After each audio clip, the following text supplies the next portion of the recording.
নাহিদ ইসলাম সাহেবের সাক্ষ্য জবানবন্দি প্রদানের যে অংশটুকু সেটা শেষ হয়েছে।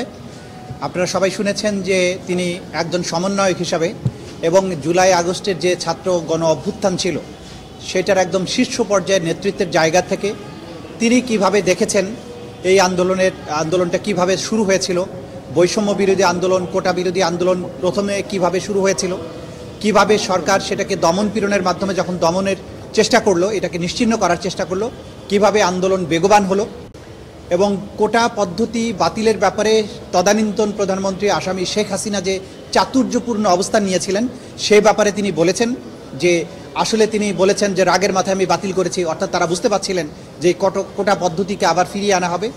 তখন তারা এই আন্দোলনটা কন্টিনিউ করতে চেষ্টা করেন। আন্দোলন চলাকালে যেভাবে নির্বিচার হত্যাকাণ্ড চালানো হয় তাতে ক্রমান্বয়ে আন্দোলন কিভাবে দানা বাঁধে সেই কথাগুলো তিনি বলেছেন। কিভাবে সমন্বয়কদেরকে গ্রেপ্তার করা হয়েছিল, কিভাবে তাদেরকে গোয়েন্দা সংস্থার মাধ্যমে চাপ দেওয়া হয়েছিল আন্দোলন প্রত্যাহার করার জন্য, সব শেষ পর্যায়ে শেখ হাসিনার সাথে তাদেরকে মিটিংয়ে বসানোর জন্য চাপ দেওয়া হয়েছিল, যেটা তারা অ্যাভয়েড করতে সক্ষম হয়েছিলেন।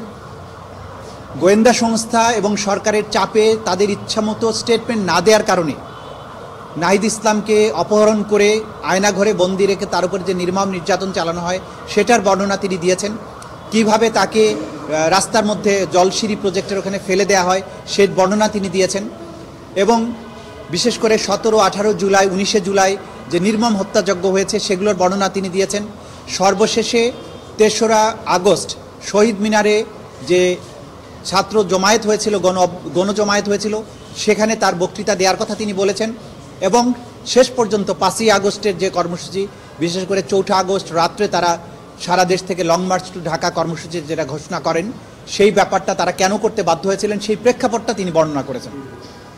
এবং শেষ পর্যন্ত শেখ হাসিনা পালিয়ে যাওয়া, অন্তর্বর্তী সরকার গঠনের যে প্রক্রিয়া, এই পর্যন্ত একজন প্রত্যক্ষদর্শী, একজন মূল সমন্বয়ক, একজন ভুক্তভোগী ভিকটিম হিসাবে তিনি যা কিছু বলেছেন সেটা এই মামলার প্রেক্ষাপট প্রতিষ্ঠার জন্য, এই মামলার বিষয়বস্তুর মধ্যে আসামিদের কোথায় কি ভূমিকা ছিল সেই বিষয়গুলো তিনি অত্যন্ত স্পষ্ট করে তুলে ধরেছেন।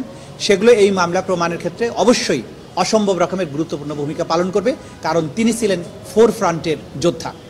তো আশা করছি এরপর ওনার বক্তব্যের পরে আমরা আমাদের টেকনিক্যাল একজন এক্সপার্ট আছেন এবং আইও আছেন, হয়তো এর বাইরে ম্যাক্সিমাম আমরা চিন্তা করে দেখব, আমরা ফাইনাল ডিসিশন নেব, হয়তো আরও একজন সাক্ষী বাড়তেও পারে, বাট এটা আমরা এখনও চূড়ান্ত সিদ্ধান্ত নেইনি। এবং তার মধ্য দিয়েই এটার আমরা আশা করছি যে সমাপ্তির দিকে যাবে। মানে আরও 3 জন আমরা সংখ্যা বলছি না, এখন আমাদের সাক্ষী আসলে টেকনিক্যাল এক্সপার্ট ছাড়া খুব বাকি নাই বলে আমরা। ইসলামের জেরা আজকেই হবে? হ্যাঁ, আজকে নাহিদ ইসলামের জেরা হবে। যদি রাষ্ট্র নিয়োজিত যে আইনজীবী, স্টেট ডিফেন্স লয়ার, তিনি যদি তার জেরা সম্পন্ন করতে পারেন তাহলে আজকেই ওনারটা শেষ হয়ে যেতে পারে। অসম্পূর্ণ থাকলে যেভাবে কন্টিনিউ করে সেভাবে করবে।